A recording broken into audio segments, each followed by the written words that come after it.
Yeah, this your boy King Ed the Great coming at y'all with another video representing Screwball Radio, off the cuff radio. Let's get it. So I want to send a big shout out to Eric Stewart from the Hip Hop Lovers Room for giving me the idea of talking about this album here, the Westside Connection album, Terrorist Threats. And I want to give a little breakdown about it and what my thoughts of it was. See, with Bow Down, they formed that group to command respect because they felt the East Coast was disrespecting the West Coast.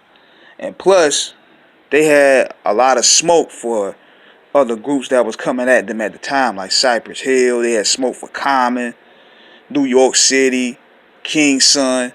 It was more so directed at the hip-hop community, the clean house end for disrespecting the West Coast. This album here, Terrorist Threats, see, I could tell they was going for the shock value because look at how they were dressed in the cover. They were dressed like the Taliban.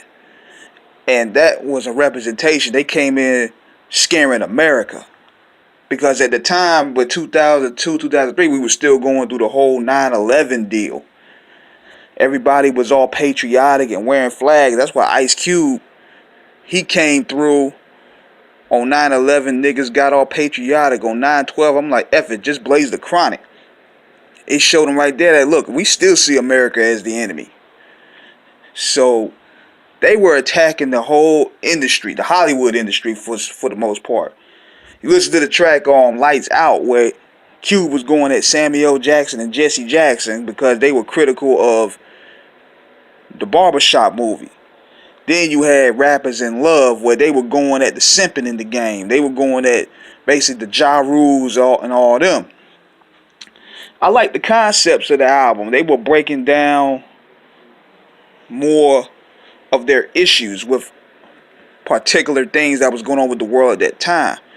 Gangsta Nation, that was basically a cry back to the West Coast. Like, look, we ain't going nowhere.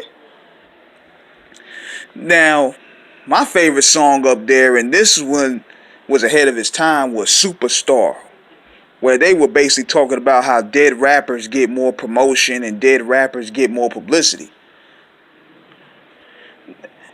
And you can see how that playing out today. They called this in 2003. Now you see all these rappers, they getting streams after they die.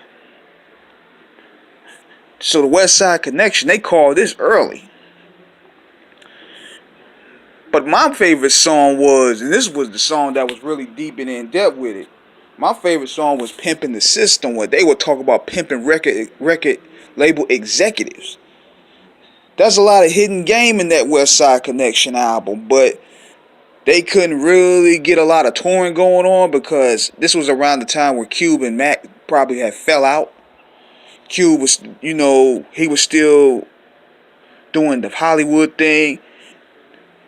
And, Mac wanted to do the touring. I'm thinking this is what happened. And they kind of had a clash. And they haven't really done music since. They haven't really done music in almost like 15 years since then. So it had to be something serious.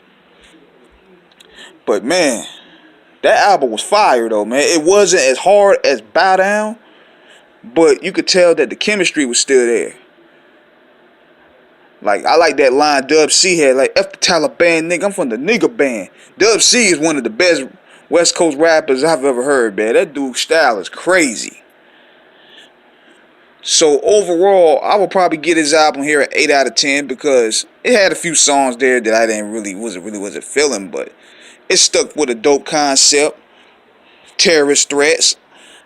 Like, it was made to scare America. So that's my take on it. Let me know what you guys think of Westside Connection Terrorist Threats. Subscribe, hit the like button. Peace.